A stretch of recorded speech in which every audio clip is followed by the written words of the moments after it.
তেলের দাম বাড়া নিয়ে কিছু কইবেন ভাই তেলের দামের কথা শুনেন, যখন হাসিনার টাইমে করোনা হচ্ছে, করোনা তো 19 সালে হচ্ছে। হ্যাঁ তো যখন করোনা হাসিনার তেলের দাম বাড়ায়, তখন পৃথিবীতে ইরান, ইসরায়েল, রাশিয়ার আগে যুদ্ধ করছে, করেনি। 90 টাকা থেকে 145 টাকা নিয়ে গেছে, তারপরে 10 টাকা কম আছে। তখন মনে করেন যে কেউ কোনো কথা বলেনি, এত সুশীল, এত তো বাক স্বাধীনতার লোকজন কোনো মাদারসাতে একটা কথা কইতে পারেনি।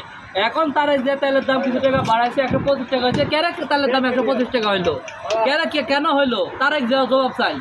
তার এক জায়গায় তেল তৈরি করে, এই সমস্যাটা পৃথিবীর ভাই, এটা বুঝতে হইব। যারা প্রতিবাদ করবে, এরা প্রতিবাদ করছে, তারা হচ্ছে বাংলাদেশের ভালো চায় না, এরা হচ্ছে দেশদ্রোহী, ঠিক আছে? এরা পাকিস্তানি জাত, এরা মানে কি কইতাম।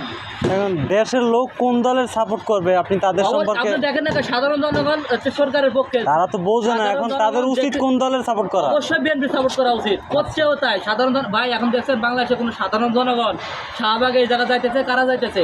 এই বট বাহিনী, জামাত, এরা ছাড়া কোনো লোক, সাধারণ কোনো মানুষের ধরলে ঠিক আছে। এই সমস্যা সারা পৃথিবীতে, এই সংকট তৈরি হয়েছে, সরকার তো কিছু করার নাই, সাংবাদিক তো যাইতেছে। সোয়াবিন তেলের দাম কয় টাকা বাড়িছে? কয় টাকা বাড়ছে? কোন জায়গা পাওয়া যাচ্ছে? কোন জায়গা পাওয়া যাচ্ছে? ঢাকা শহরে কোন জায়গা পাওয়া যাচ্ছে সোয়াবিন তেল? বলা নেই, খবর দেখান, প্রমাণ দেখান, এই জায়গা পাওয়া যাচ্ছে না ভাই। একটু সংকট সব জায়গায় থাকতেই পারে, এটা স্বাভাবিক ব্যাপার। সোয়াবিন তেল কি বাংলাদেশে তৈরি করে, উৎপন্ন করে? সোয়াবিন তেল কয় টাকা আছে?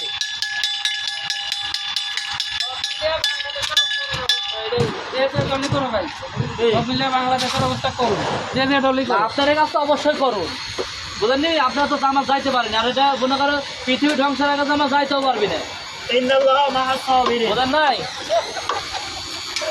কারণ আপনারা তো নিয়ত ঠিক নাই। সেই 47 থেকে আপনারা ভারত বিরোধী, ভারতের লোক ছিলেন, দেশ ভাঙার সময় 71 ছিলেন রাজাকার, 24 এখন ঝুলাই বেঁচেছেন।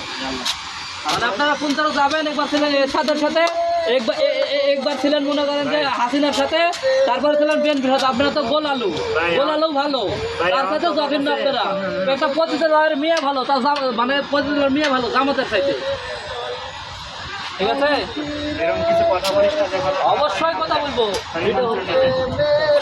এরকম কিছু কথা বলিস না যে কথার কারণে তোর ইমান চলে যায়। কার ইমান চলে যাবো না? সকাল বিকাল তোরা জান্নাতের টিকিট পেয়ে তোর ইমান আছে?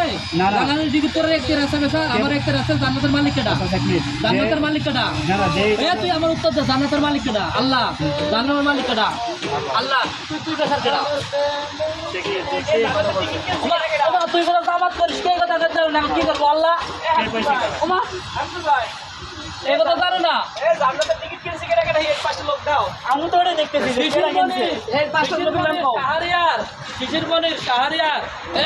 তারপরে মাসুদ আর হচ্ছে জামাতের আমির, এরা তাও তার খালি ইয়ে বেশি থাকে। টিকিট কিনতে ভাই, টিকিট কিনতে পারেনি, এজন্য তো সবাই তো আসতে পারেনি, বুঝেন না? টিকিট কোনোভাবে বেচতে পারেন সাধারণ মানুষের কাছে। শোনো, এই যে জাকারিয়া, হয়তো এতক্ষণ তুমি যা বলছো আমি এই কথা আমি কোনো প্রতিবাদ করি না, কিন্তু আচ্ছা ভাই, ও যখন এই কথাটা বলছে যে জামাতের লোক প্রতিতলার থেকে খারাপ, অবশ্যই খারাপ, যখন এই কথাটা বলছে অবশ্যই খারাপ, অবশ্যই খারাপ। কেন খারাপ প্রমাণ দিচ্ছি? মরিদের ইমান কেন ধর্ষণ করবে? মরিদের ইমাম সে কি জামাতের লোক? সে কি জামাতের লোক?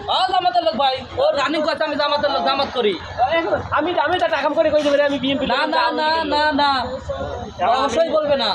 আমি আওয়ামী লীগের লোক, আমি আকাম করে কোন বিএনপির লোক? আওয়ামী লীগের জামাত, জামাতে আওয়ামী লীগ। তখন সাইদের সময় জামাত ছিল, ওই জামাত ছিল অরিজিনাল জামাত। সাইদের